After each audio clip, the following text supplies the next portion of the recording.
Okay, we're going to get started with some authentication theory.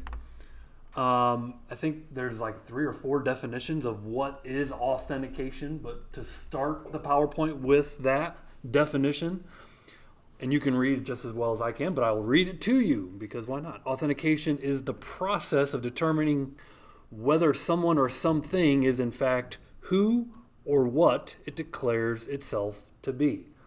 So, driver's license, you're authenticating who you are. In the world of, as we'll see, servers, you get digital certificates. It's kind of the proof of who you are. Of course, on the web, we log in. And username and password or email and password. So you can see either one. I'm a fan of email and password because email is an actual usable piece of information, where username is pretty much not that usable. So when you put in a credit card, you're going to authenticate who you are with your PIN.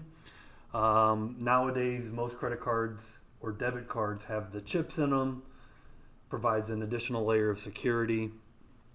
You add in that expiration date and CVC code, of course, when you're making purchases. And sometimes, old school, you run the credit card and you got to sign at the end to prove that on the piece of paper that you made that purchase. And then, of course, there's all sorts of ways to authenticate with your cell phone, pins, patterns, fingerprint, facial recognition, etc. So again, what is authentication? Authentication is the process or action of proving or showing something to be true, genuine, or valid. And in computing, it's validating your identity, right? So who are you? So that is authentication that we will use. And so we already read that definition from Tech Target. Authentication is the process of determining whether someone or something is in fact who or what it declares itself to be. Users are usually identified with a username, and authentication is accomplished when the user provides credentials, so username and password, email and password.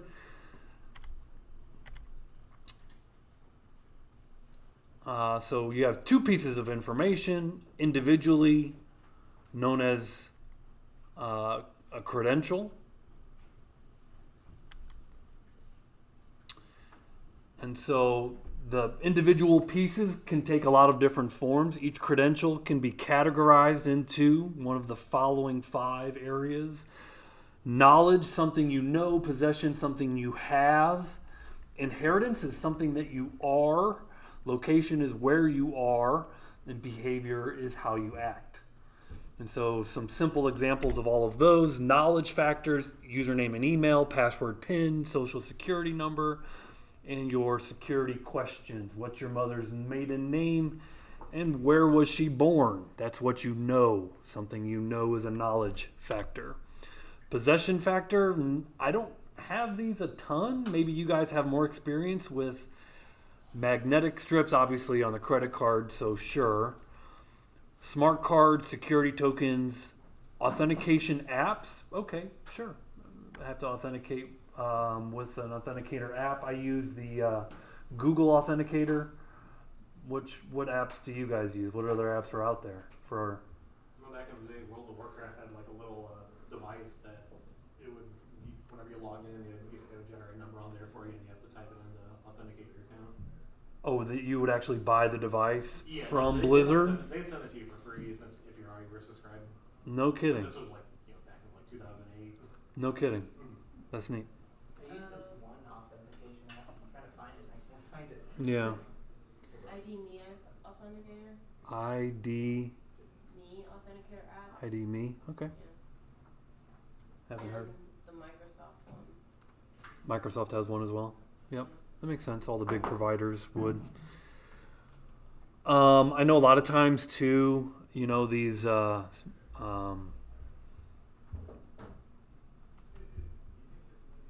And this picture right here is kind of what you're talking about, right, Gordon? Yeah. Where you have this device that gives you a one-time code, which I suppose have been replaced by these authenticator apps. Would you? Yes. Did you ever hear about like how some computers had like key slots that you have to have a key to put in? Yeah, specifically I've heard that like in the government. Yeah, it's pretty crazy. Yeah. So that's a good way to lock it down, though. Literally, you have to have something. So that's a good line of security for sure. Biometrics, right? Fingerprints, retinal face scans, these kinds of things. Obviously popular on your phone.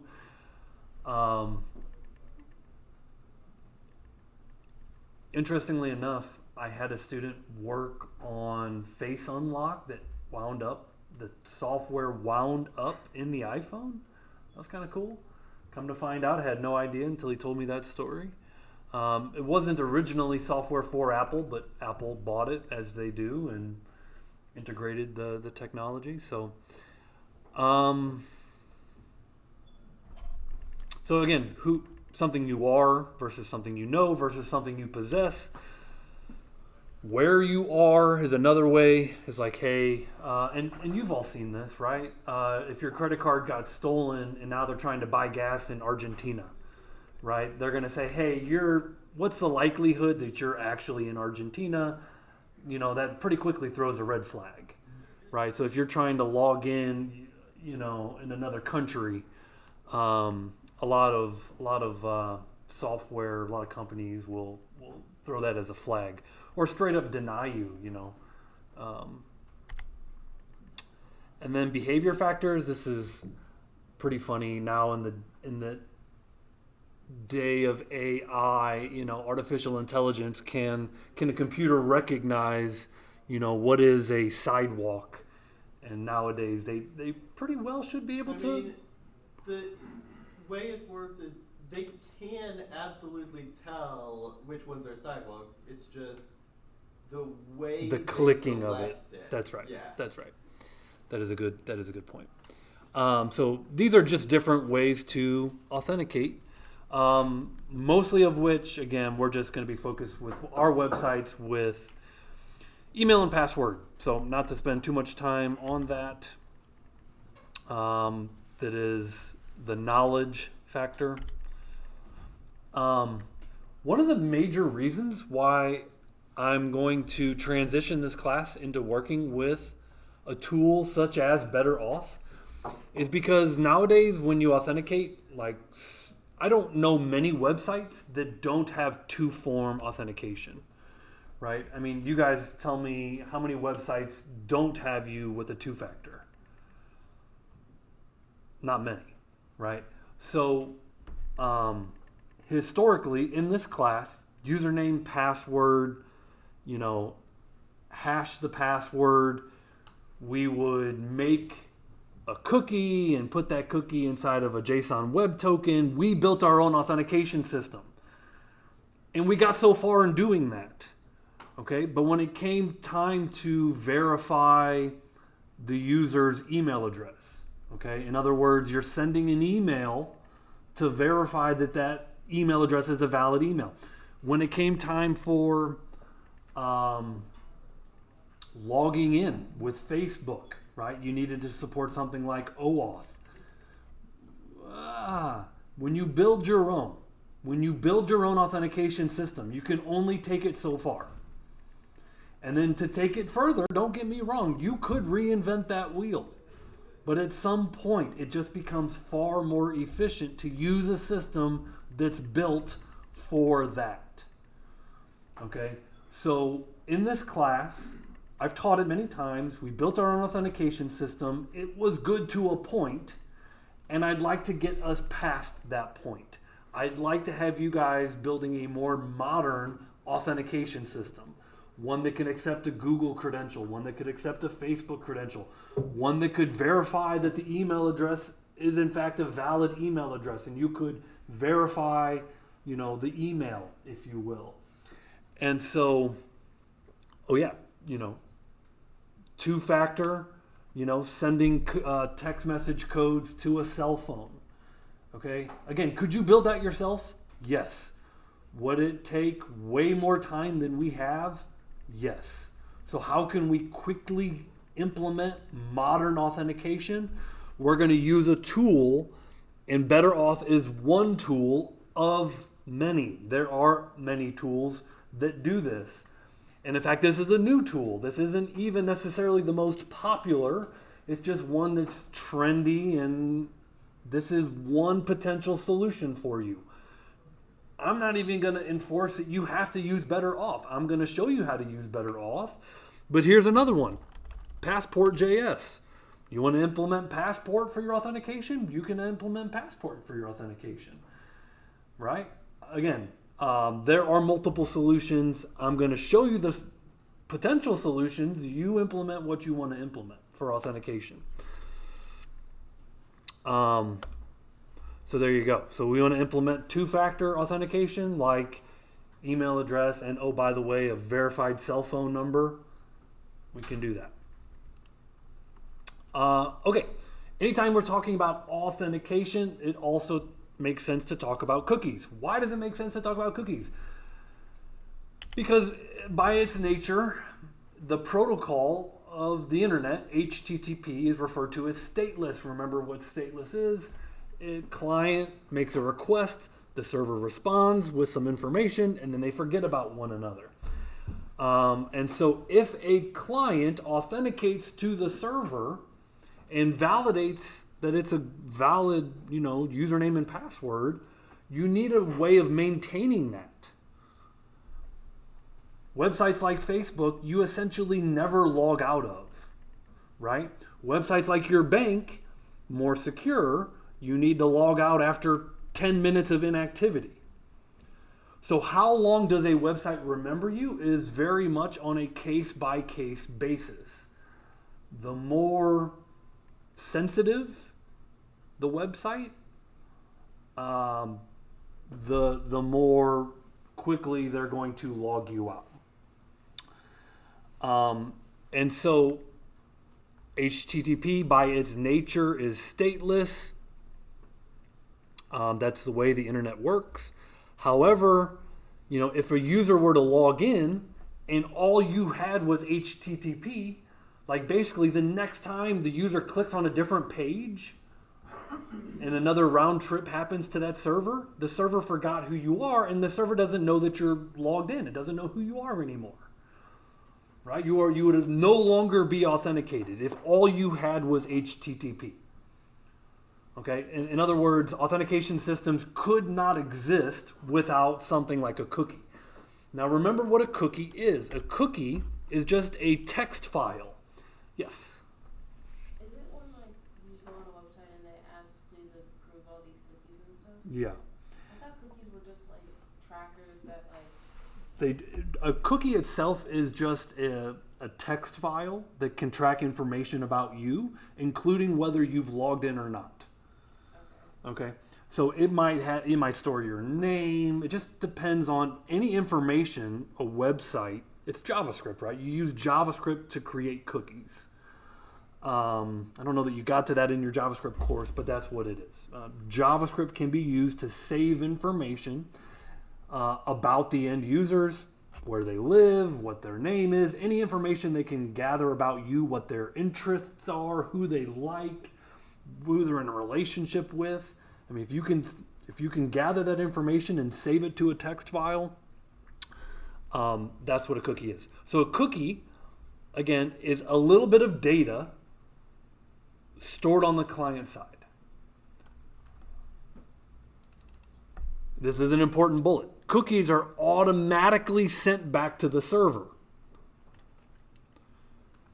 Right? So when you have a cookie that is saved on the client, that cookie is automatically sent back. Now, the cookie by itself is not secure. Cookies by themselves are stored as plain text. Okay, so they're prone to what's called is man-in-the-middle attacks. Literally, if you can intercept that clear text in a cookie, and it had a username and password in it, well, there you go. That's a pretty easy way. If your site is not secure, to intercept a credential being sent from the client to the server.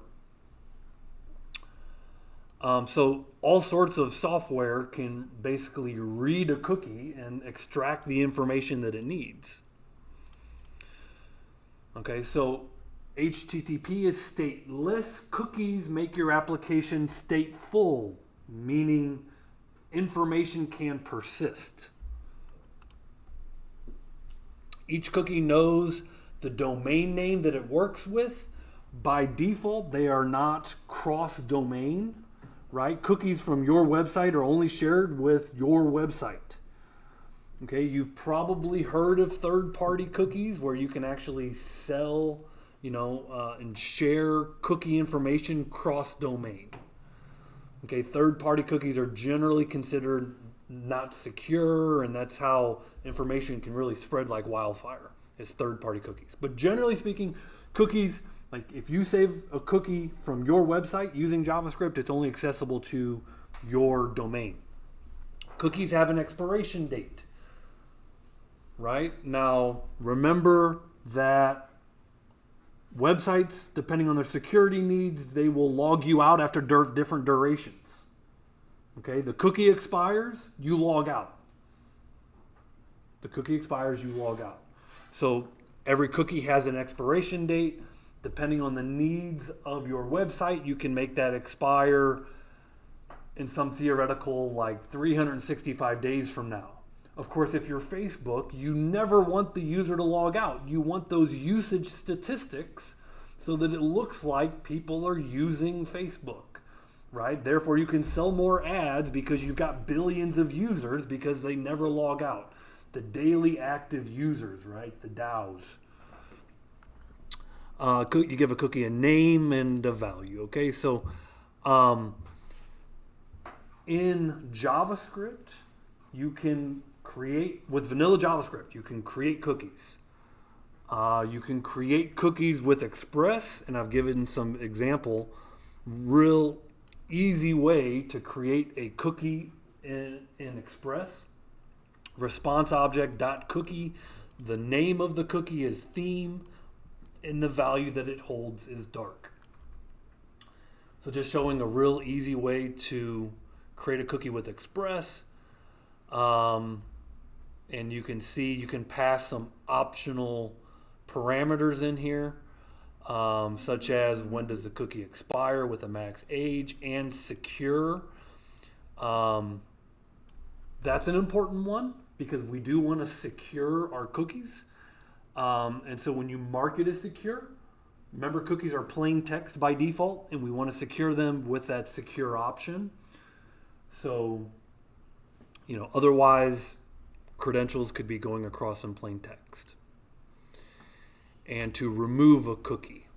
And so, create a cookie with some options, and to remove a cookie, res.clearCookie. And then now that I've got something inside of my cookie, you could see I'm reading the request object.cookies.theme, which remember held the value of dark. If that value returns a value, it'll put it in there. Otherwise, it'll put light. Okay. So with authentication, you can't talk about authentication without also talking about cookies. Again, all a cookie is a little file stored on the client that's plain text by default, not secure, and it can be used to track whether the user is actually logged in and how long do you keep them logged in for. And those cookies are sent back to the server so that the server knows that you've logged in. So cookies are not secure by themselves. You need to encrypt a cookie. They can be hijacked by cross-site script attacks, XSS attacks, cross-site script attacks, because they're readable and modifiable by the front-end JavaScript. And large cookies can slow down the user experience. Another important part is a cookie can only be so large. How large can a JavaScript cookie be? It's actually pretty small, 4K. So by default, JavaScript cookies can only store 4 kilobytes of information. And you might say, well, that sounds like a lot, but keep in mind, like Anna was saying, they can store a lot of information about you. You've probably heard that information is the new oil. Maybe you've heard that before. Maybe you haven't heard that before. But yes, information about us is valuable to marketing companies. They want to market to us. If they know more about us, then they can sell more to us. They know our habits. They know what we like. They know how much money we make. They know how to effectively market to us. So 4K is really not enough storage to store as much information as these marketing companies want us to store. So because cookies are limited by a 4 kilobyte,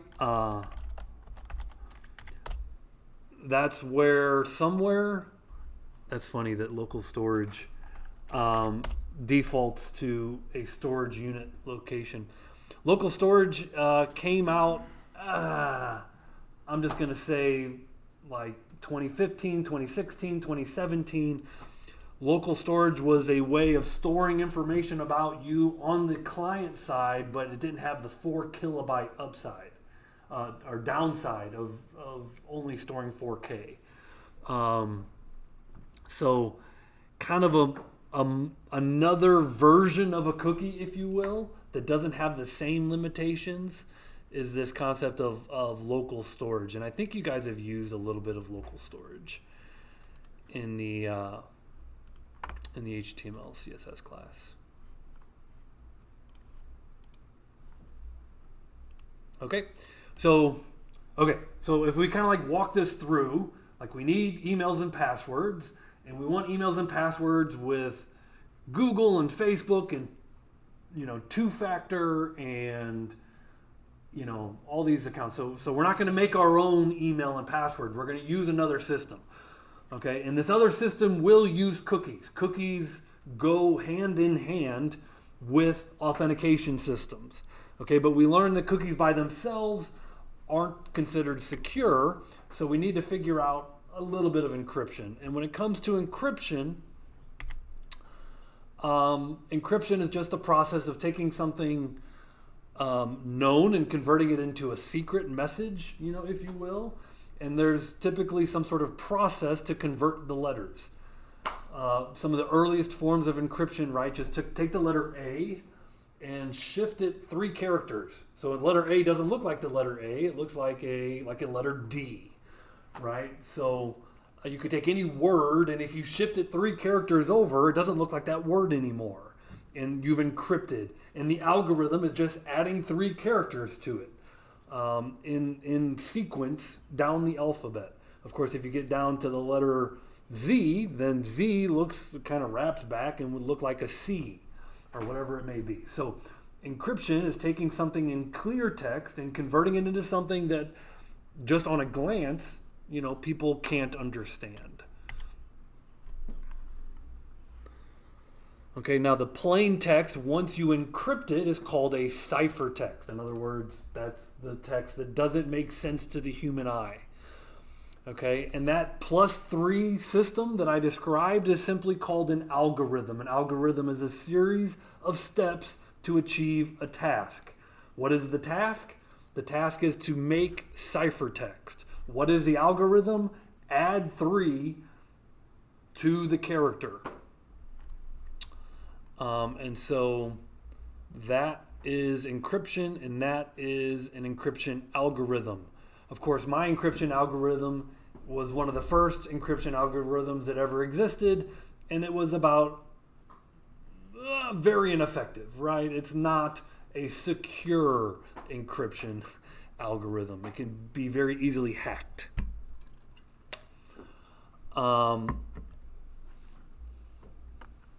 And so,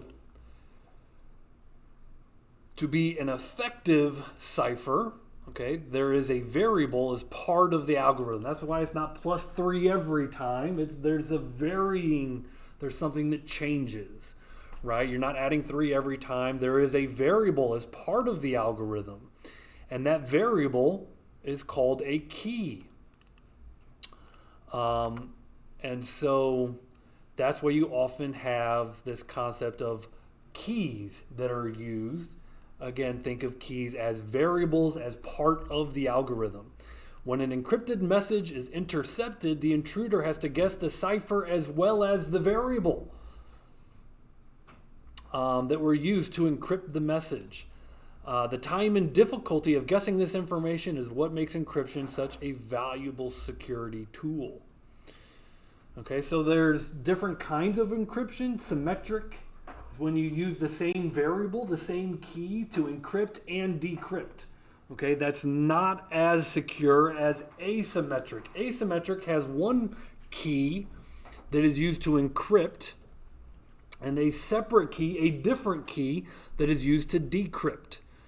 And so you hand out your public key, but you keep your private key to yourself. And then you have what's referred to as a hash. And a hash is just an algorithm that's kind of fun to describe a hash because we all played the game as a kid of telephone. Remember this game in kindergarten? You guys remember the telephone game in kindergarten? Yeah. Remember how it went? Like, make up a message and tell it to your neighbor and tell it to your neighbor. And by the time it gets to the end, it was a completely different message. Remember that? So a hash is just an algorithm to make sure that the message that you send has not been changed in between and is the exact same message that is received. Okay, so that's what a hash is referred to. Why do we talk about symmetric key and asymmetric key and hashing algorithms? Because we need to take that plain text that is a cookie and we need to secure it. And we're going to secure it with HTTPS. And HTTPS by default has some encryption that's part of it. And so encryption is built into HTTPS. I believe a little bit on the next slide will explain that. So again, HTTP by itself provides no encryption.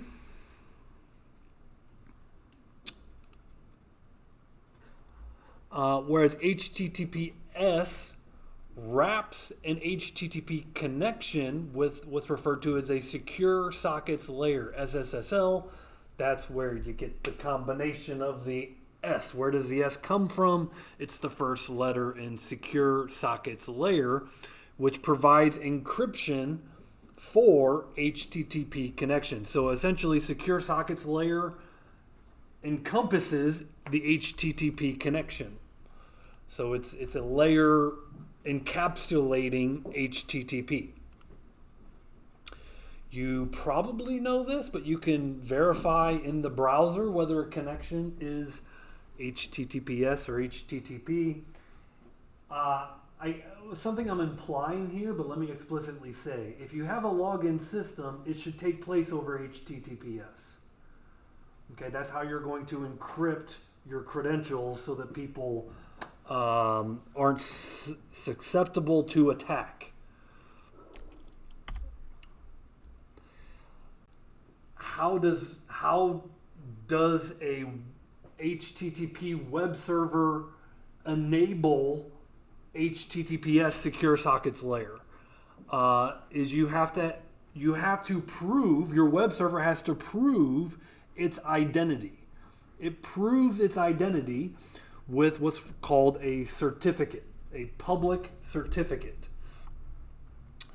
And so a web server, for it to be eligible to be an HTTPS enabled web server, must prove it is who it says it is.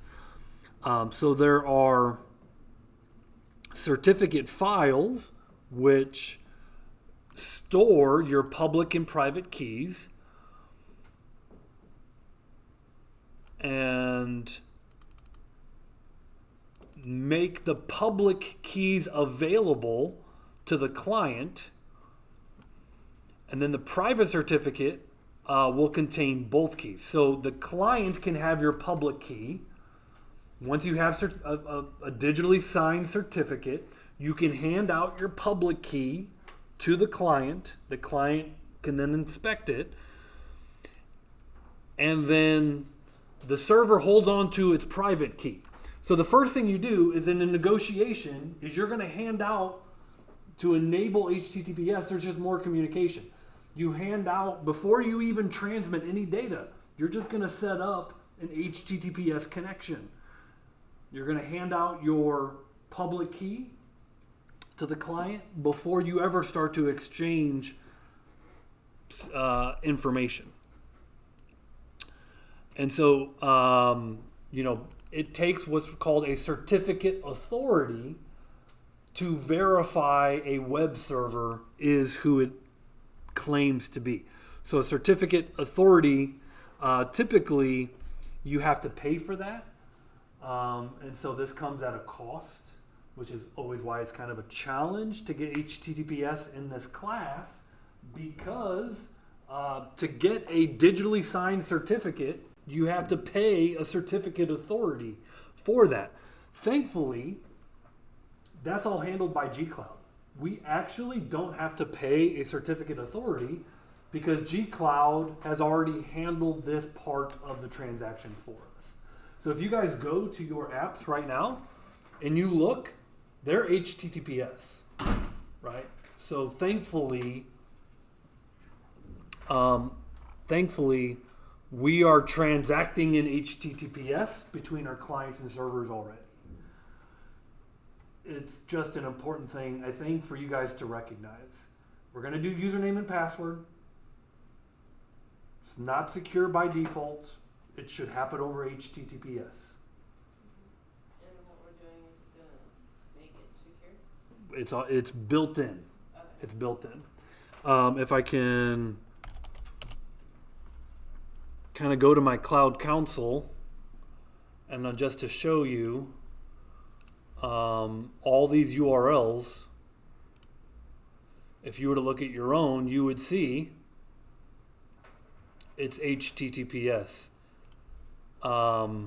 It's actually, you see it right here, URL HTTPS.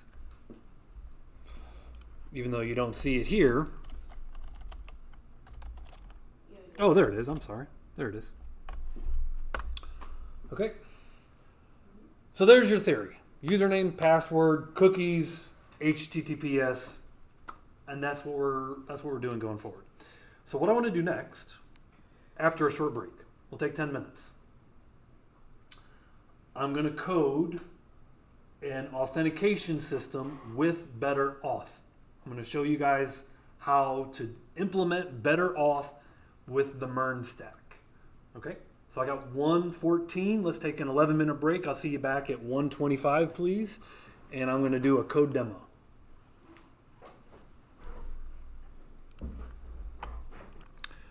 Okay. It's just the most comprehensive authenticating for types, but not JavaScript. Correct. I'll show you. We'll get there. So we're going to do a Better-Auth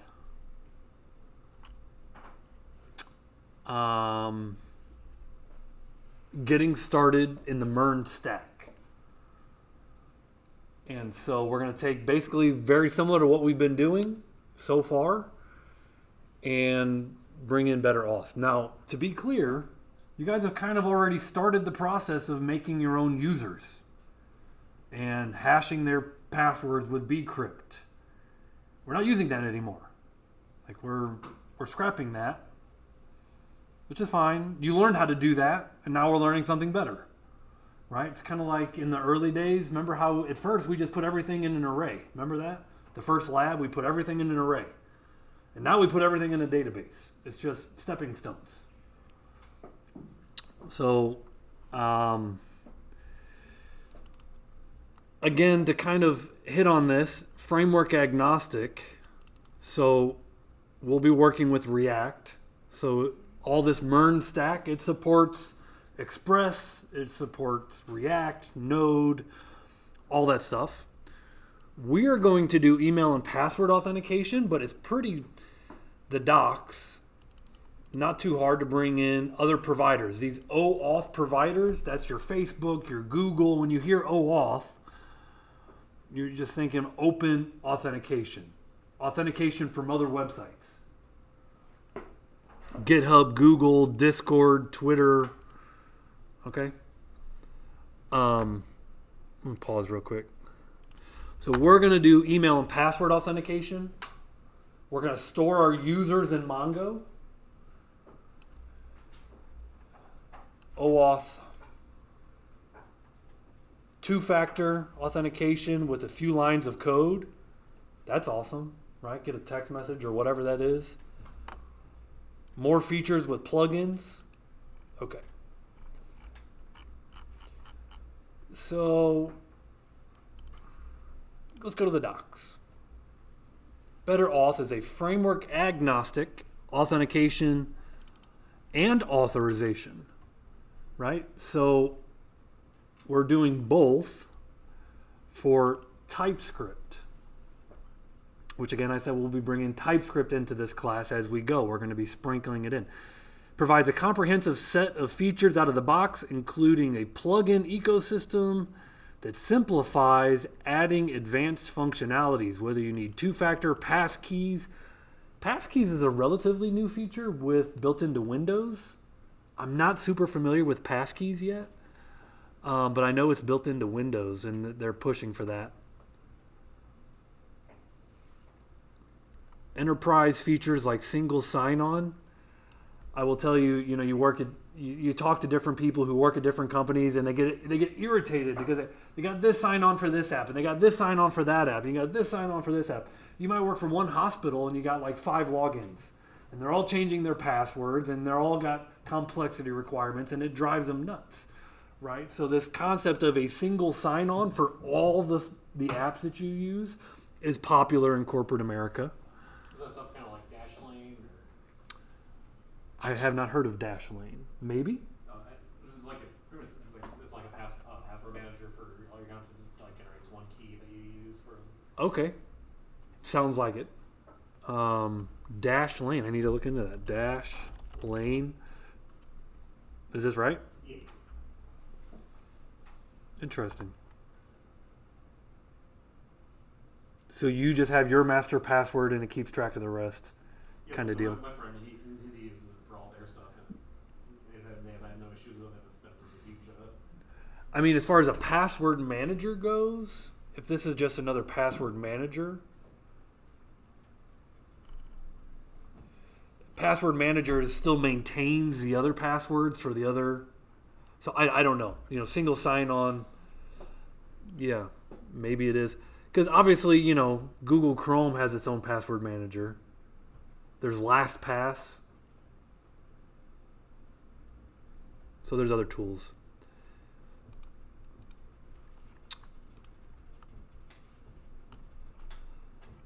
Okay, so it's friendly with AI tooling. I'll kind of show you how I've leveraged this. This is actually pretty cool. Okay, comparisons.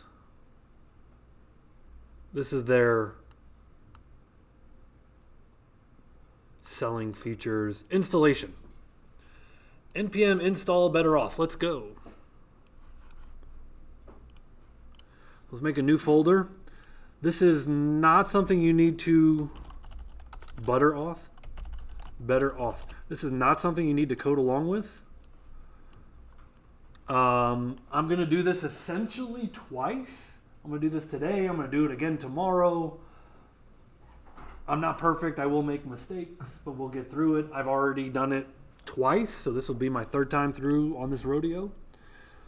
Even though it's a newer tool in general. I don't know when Better-Auth was released to the public. Let's, when was Better-Auth released? It's a new tool.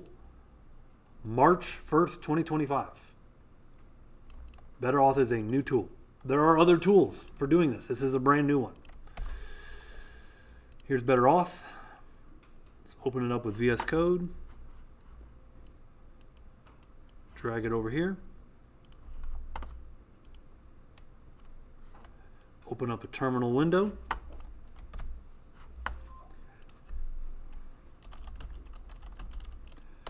Let's do an npm init to get our package JSON.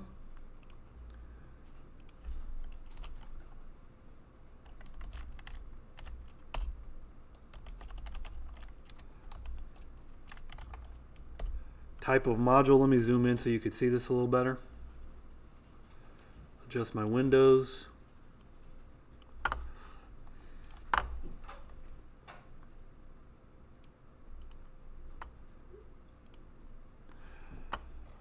Okay, now we can start bringing in express npm I express debug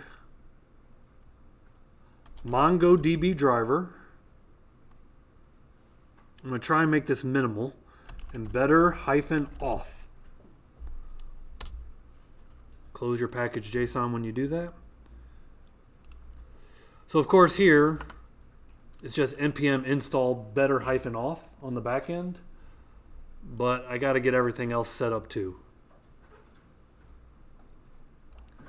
Which expressjs.com.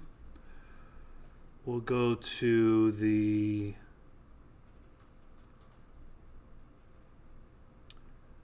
hello world.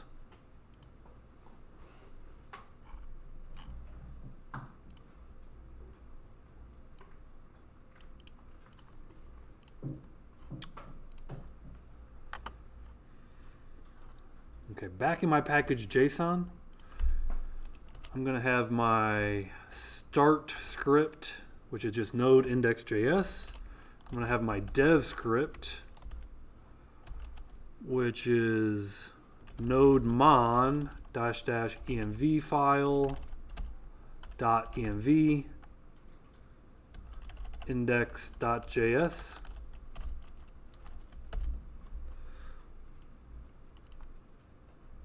So let's spin up my index.js. Let's paste hello world in Express. Let's import Express from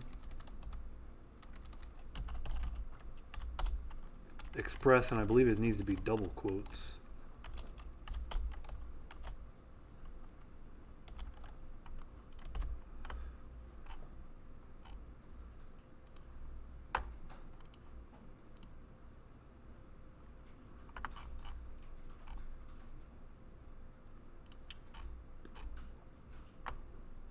Why import? Sometimes it just really doesn't like when I copy it. Import Express from Express. It really doesn't like when I copy and paste that line.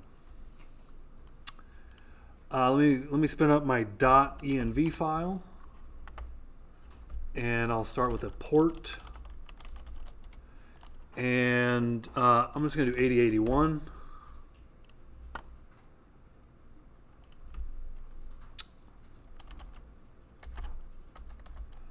So I'll read from my .env file, spin up my Express, hello world. So if I do, should be ready for it, npm run dev script. We got example app listening on port. Let's throw in http:// local host :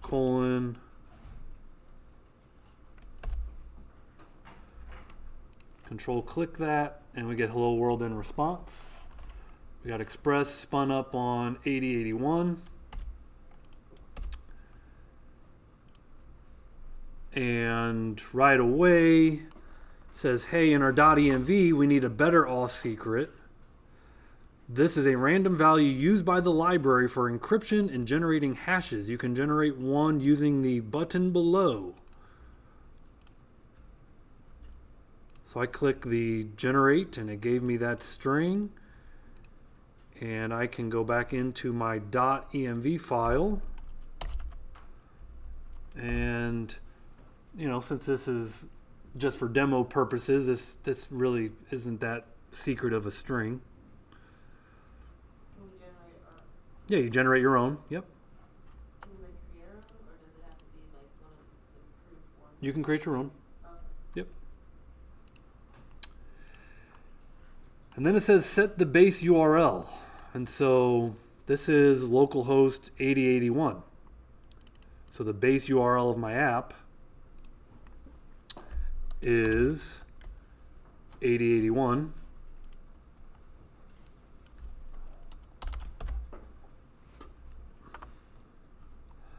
While I'm here, I'm going to have a debug variable for my debug channels.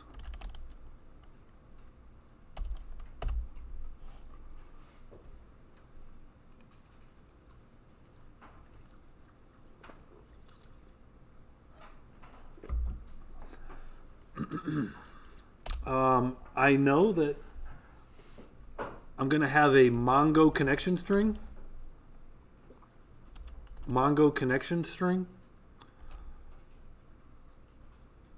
Equals.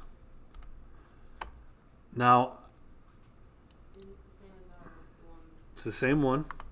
And I'm also going to have a database name.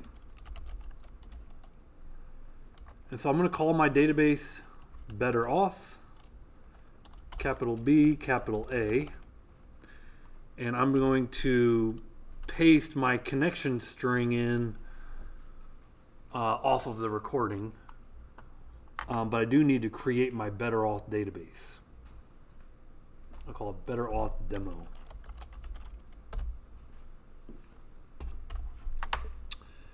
So I'll spin this guy up and create a new database, capital Better-Auth demo.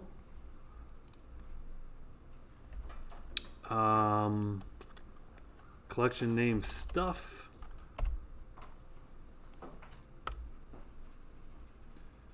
Okay.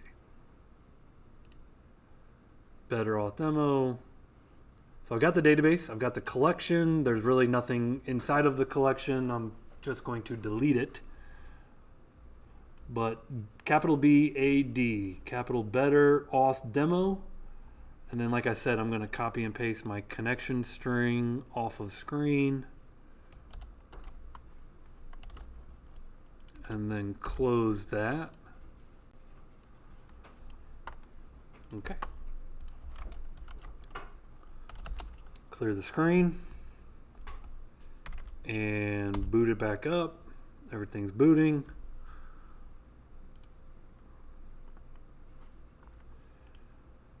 Okay. Now I have a database file that is can make a connection to my Mongo database. How much of this is copy and paste from before? A lot. Is a lot. Now, this is a little bit different. Let me ask you this question. Did I have a client variable before? Yes. Okay. Double. Wait. Would you guys look for me? Was there a client variable before? I think that might be new. Just the URI and database name. You had the what? Oh, No, line 5 is a variable called _db. Did I have an underscore client variable? No. Okay. So line 6 is new. I'll explain why in a little bit. This connect to database function is the same. Now I will recognize I call this my Mongo CS, so I had to change my variable name. But Mongo CS and DB name, these are my environment variables.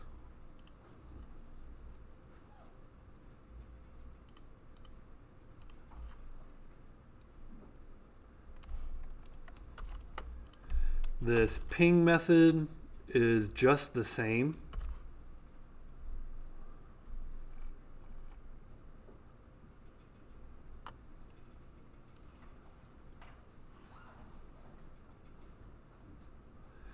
And these methods,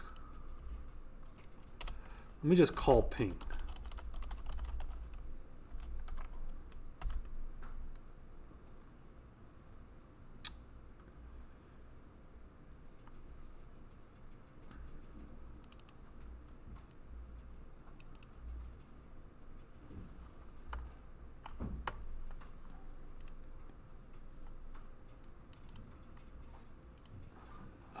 Let's see, debug DB.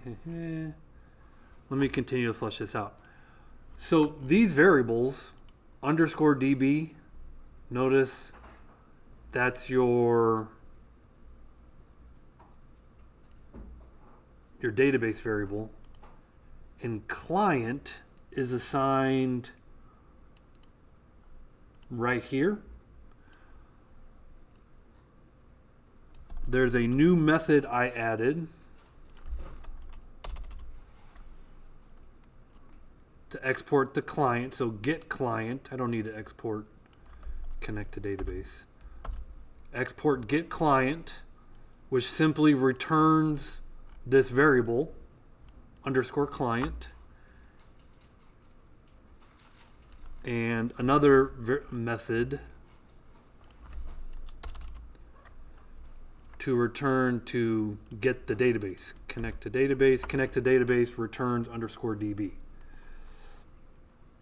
So these two methods are accessor methods, right? They access the variables. They essentially get these variables and make them available to outside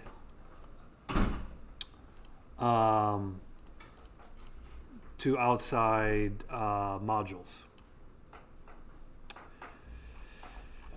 Now, I'm not pinging, so let me export ping. And let me import ping over here. Let me see, import ping from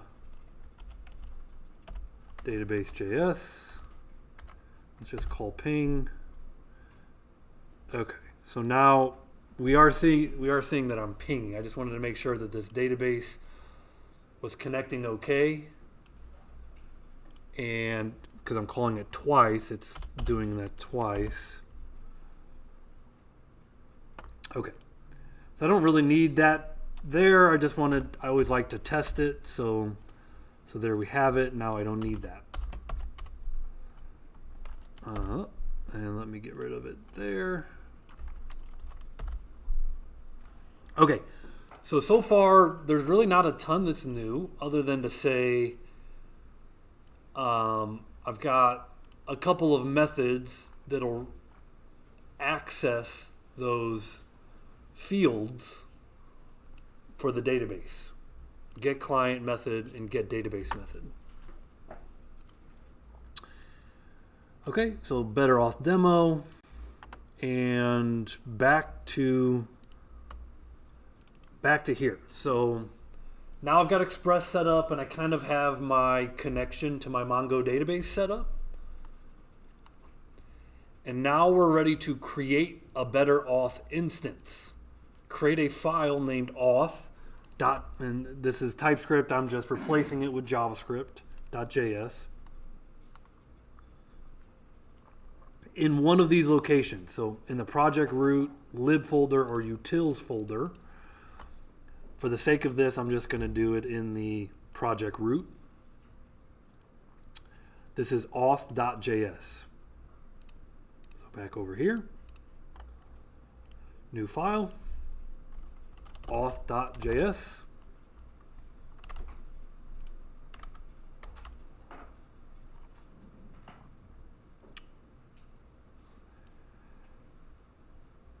Add this in the file, import Better-Auth, and create your auth instance. Make sure you export the auth instance with the variable name auth, or set it to the default export.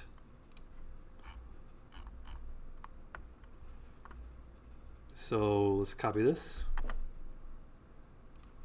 paste it here. Now this export default auth. per the instructions. You could do a named export or the default export, whatever. This is the only export that I have, so we'll just say export default auth. Now we get to configure the database. And here,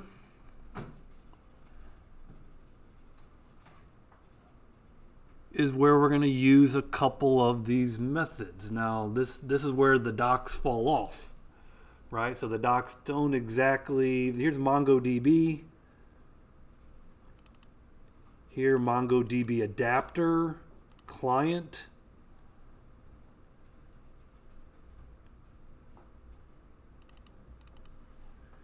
And this is essentially what I'm looking for. Now, I did something a little bit different. Notice in the docs, here's auth, database. Now client, we have a method that will get the client, right? So let's just start with that. And I'm going to import get client from database.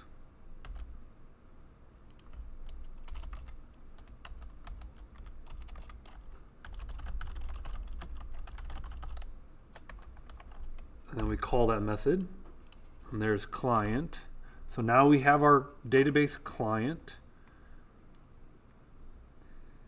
And notice here in Better-Auth, here we bring in the MongoDB adapter. So let's import that.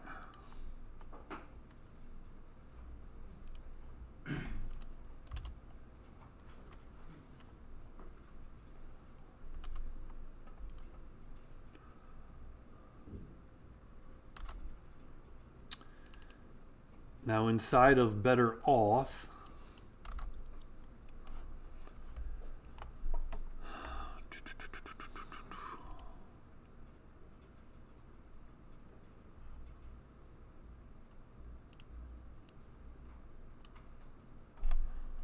copy that line.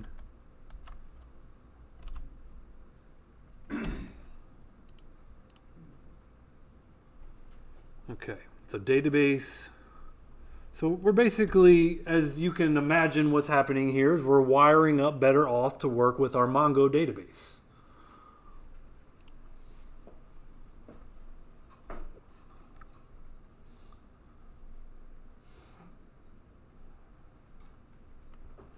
Now this code is a little bit simpler than what I've done in the past, but this is right off of the docs. We don't have to create the tables. The tables will be created for us. Okay, so now we could see for the authentication methods, we're configuring this Better-Auth email and password enabled to true. So this is what we need right here. Email and password enabled to true.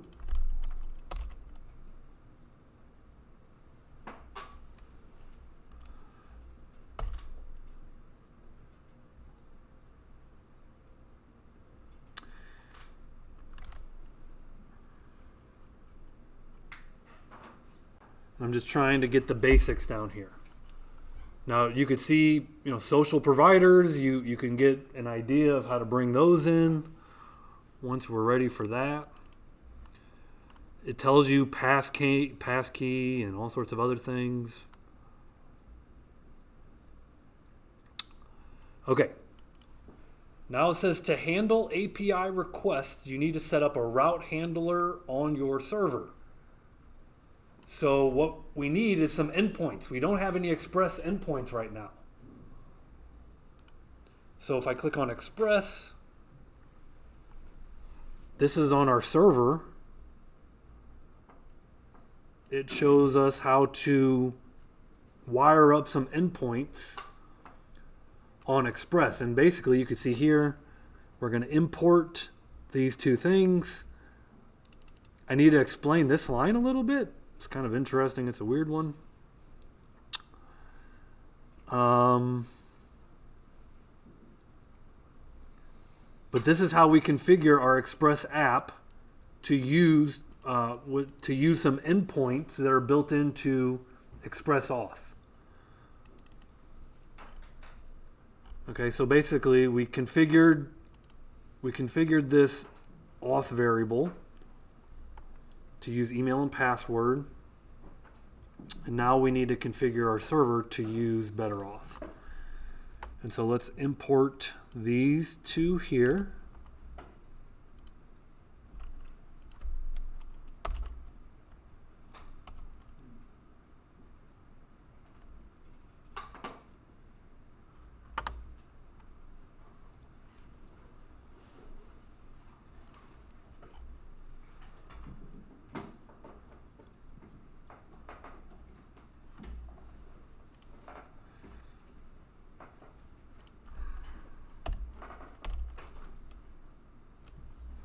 Now this should be like that, except for I don't know.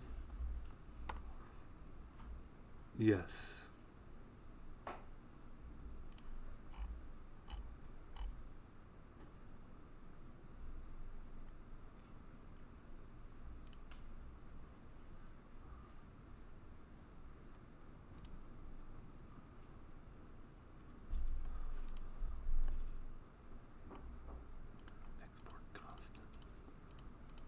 Okay. All right. So I brought these in.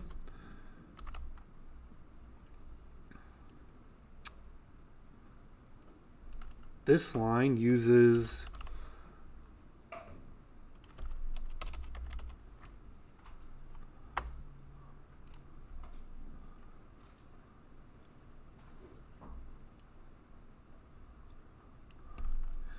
okay, this line right here. Remember, Express is used to create endpoints, and we were creating our own endpoints. This line right here creates multiple endpoints for us. A little bit different. Those endpoints look like the following.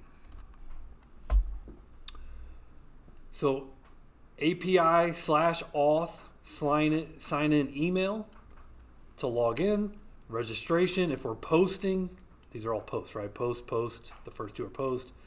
We're posting a new user, API auth sign up email. You can get session information, like about the logged in user. Can they visit and stuff? Like what's their name and all this kind of stuff. And you can sign out. So here's 4 endpoints that are created by this app.all API auth star to node handler.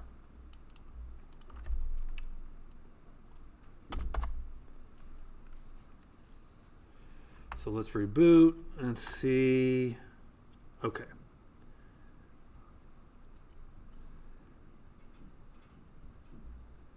Missing parameter name at index line 96. Let me see. Okay.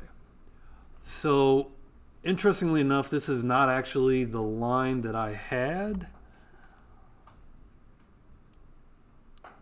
I had to add this word splat, and I have no, I'm just being honest. I don't know why I had to. Now, the docs did not have this word splat. I don't know what that word does. I'm sorry. I do like to understand. I will find out. I don't know right now. Why does that word splat actually fix that? Not quite sure. Okay. One thing I want to do back here in auth to enable sessions and cookies. I'm gonna change this let's just before I do that. Let's just test it out. So if I register email and password let's boot up Postman. And let's see what breaks. Okay. So I'm going to close.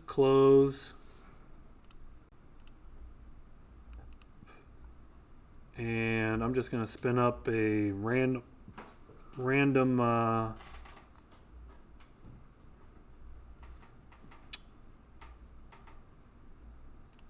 I'll just do inside of here.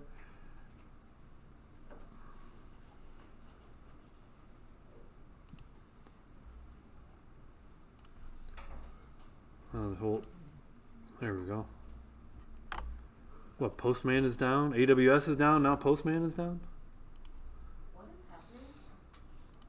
I don't know if it's really down. We are trying to establish a connection with our servers. Probably the AWS outage, right? It's probably. Can't believe they haven't fixed it. So, What is happening with this AWS thing? alright, I don't know why it's having a hard time with anything new. Actually, it just came up. Okay. Good. I was just giving me a hard time for a second. So here's a new request. Let's just close. Here's a new request. And this is a post. Again, to kind of go back here to Better-Auth.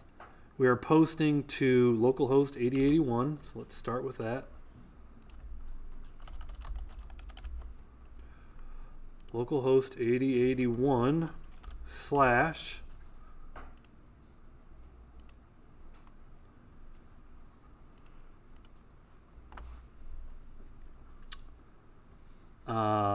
API auth sign up email.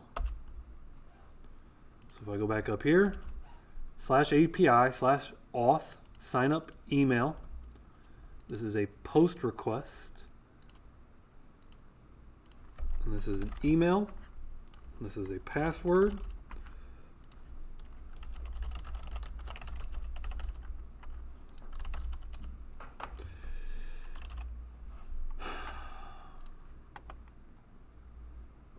Okay. I got an extra slash. So let's not have an extra slash. And we get an internal server error. So let's troubleshoot.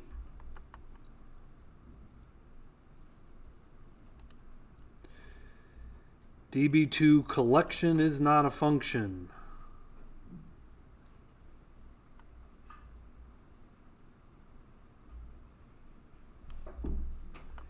Okay.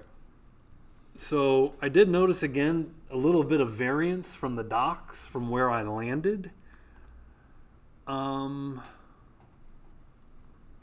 So let's go back to auth, and I'm not exactly sure what this is telling me, and it's really unclear.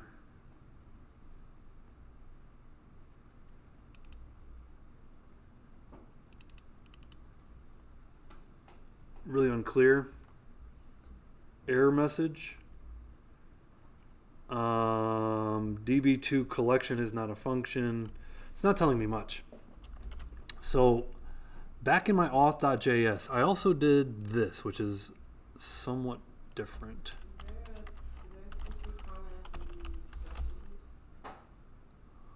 I'm sorry? Yeah, that's okay. So get database. So I'm also going to bring in my database function, call that get database.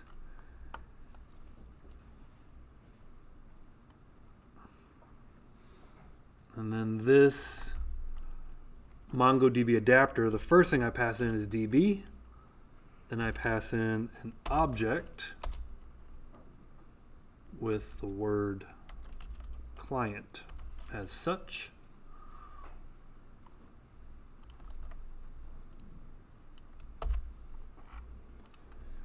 Okay, so this did not match the docs, but again, I've already seen in one other case where the code that I wrote did not match the docs, and that's okay. So npm run dev. So we're up and running on 8081. We're hitting email and password. Hey! So again, just a couple variations from the docs for whatever reason. And notice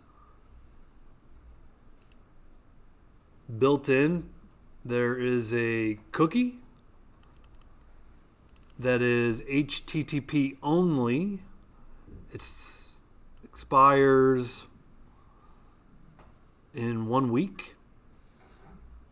So I did not configure cookies or sessions or anything like this, but unless this is an old one, that's already there. I don't think so, because this is its own. This would be a different 8081. I used a different port before, so I think this is its own cookie. So if I go back to here, go back to my Mongo database, and I refresh, it now has 3 new collections. I have a user collection, a session collection, and an account collection. So this Better-Auth kind of So we don't have to create the DBs anymore?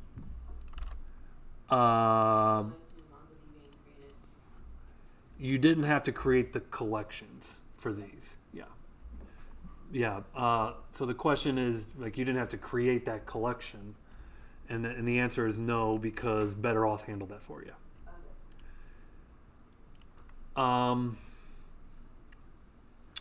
So that's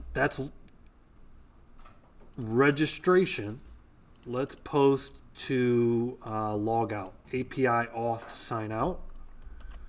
So if I go back here, now right now there's a cookie, but if I post to sign out, again I got the double slashes, and I get a success of true that came back. If I go back to my cookies, they're gone.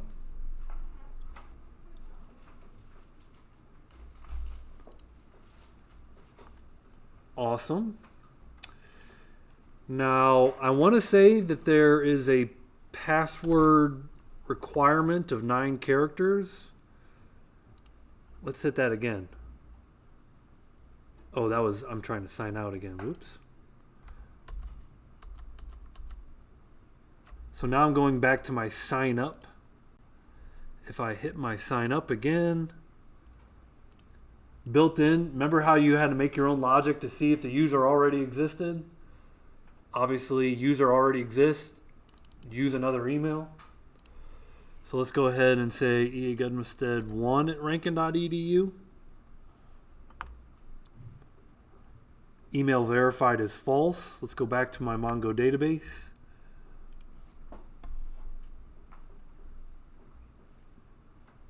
Did it just create another one? Yeah, I made 2. One has the number 1 behind it. But you can see, let's see, refresh here. There's only 1 active session because 1 user has been logged out. Right? So these are active sessions, which makes sense. It's also interesting that there's an account. I think as you start, your users are different than the accounts. Like the accounts, well, what if you can log in with Facebook or Gmail or email and password, right? So your user collection doesn't really care where your account comes from, right? Your account is linked to your user through your user ID, right? You have unique user IDs, but then it'll tell you like who's your provider. Again, if it's Gmail or Facebook or what have you.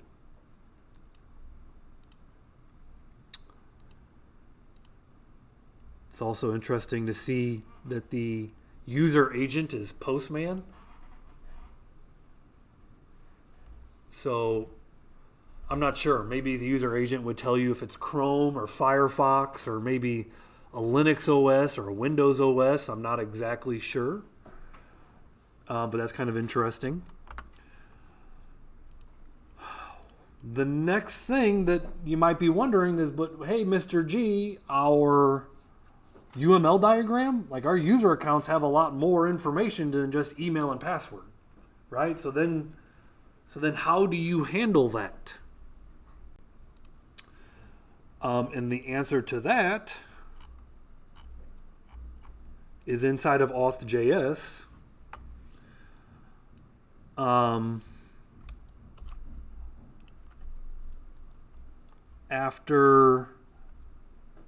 So here's email and password is closed.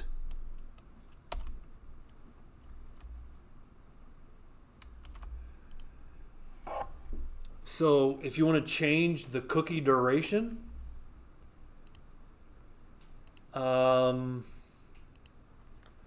60 by 60 was that That's an hour. I know that's in my notes, but it's 60 by 60. What is 60? 60 seconds in a minute, 60 minutes in an hour. There you go. Thank you. So 60 seconds in a minute, 60 seconds in an hour. That's why you multiply 60 by 60. This is 60 seconds times 60 minutes. So you kind of saw that the default, that the cookies were there for a week. And again, depending on your use case, that might be enough time, that might not be enough time. Now, what if we want to define custom user attributes?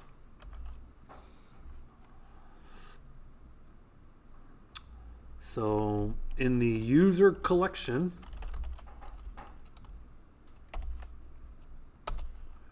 we're going to have additional fields. And this is where we could say like a role, which is an array. Now, an array in JavaScript is an object. So when I say it's a type of object, the intent there is to be an array of roles. And I'm going to say required of false. So I could have this role attribute.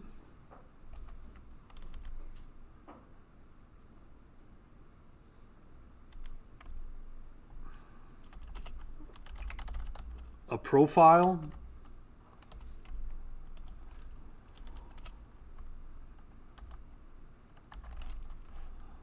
Now remember, profile is how I would distinguish the difference between a lawn care provider and a client, like someone who wanted their lawn mowed versus someone who was doing the mowing. So the profile object is where I spell out more details about that. Created at.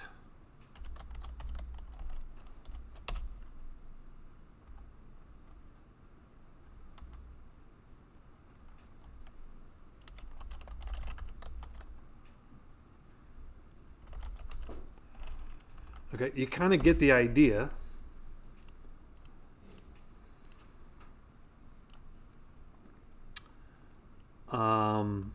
Of how to provide additional fields. And so if I were to go back into Postman, signing up, Eagudmestead 2, and at this point, you know, it might make sense to transition to some raw JSON. And so I'm going to post. If I'm going to accept JSON from Postman, I probably need to tell my server that we're going to accept some JSON. So let's add these in. You guys are familiar with these two lines. I'm gonna accept some JSON.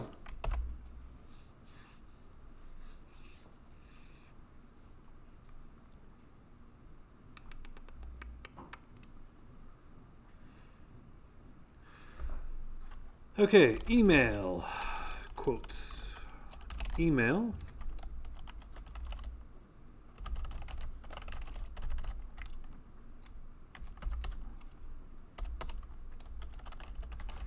I want this to fail because I think there's a minimum length.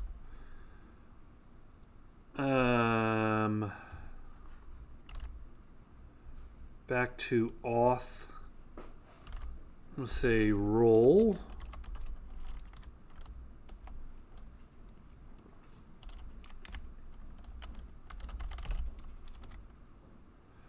Customer. Let's just send that across and see what breaks. Password too short. Okay. Well, that's nice. And now that's cool. Notice it already has a created add attribute for me. So you could just wipe that off of your manual to-do list. That's created for you, which is nice. And now if I go back to my users and I refresh my users, I've got this third one with an array of roles. That's cool. Let's throw in another one and have a profile. And let's intentionally do something like this, which is not a given name Evan. So that should not be accepted, I wouldn't think. And it didn't get that far.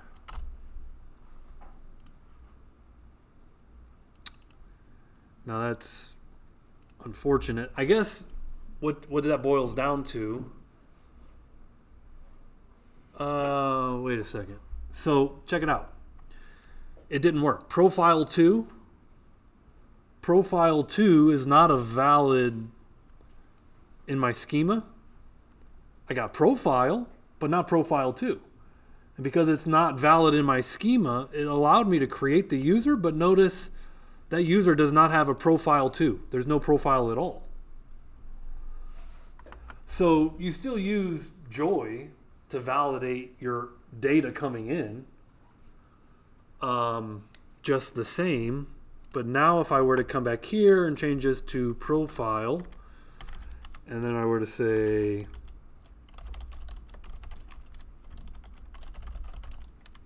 like that, and this will be a role of customer and admin. And this is number 3, which I don't know if he's been created or not. Number 3 already exists. How about number 4? And number 4 exists. Now if I come back in here, 4 should have a profile. 4 does have a profile. See that?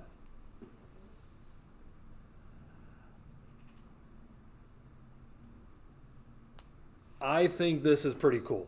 I'm excited about where we can take this. This is kind of like the first step though, right? Well, I call it the second step. The first step was building your own. And you build your own to the point where you go, this is not efficient anymore, right? And now we're using something else that is efficient to do more modern login systems.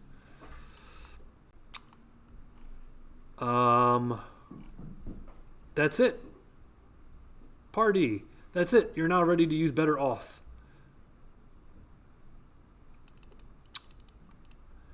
Continue to basic usage to learn how to use the auth instance to sign in users. So you can continue through the docs, and as you keep reading, there's more to learn.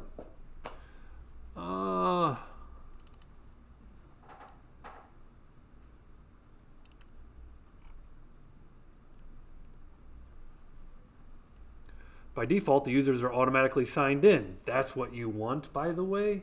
drives me nuts when you go to a website and you register and you're not signed in automatically. I'm not a fan of it.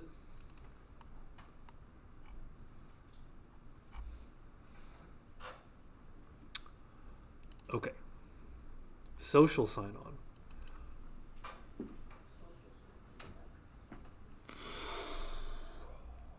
Like social media? Yeah. Facebook, Google, GitHub. See, GitHub will give you a client ID and a secret. You provide that, and you're there. Okay. I think this is enough for today. It's been 2 hours of lecture. So let me go ahead and call it here.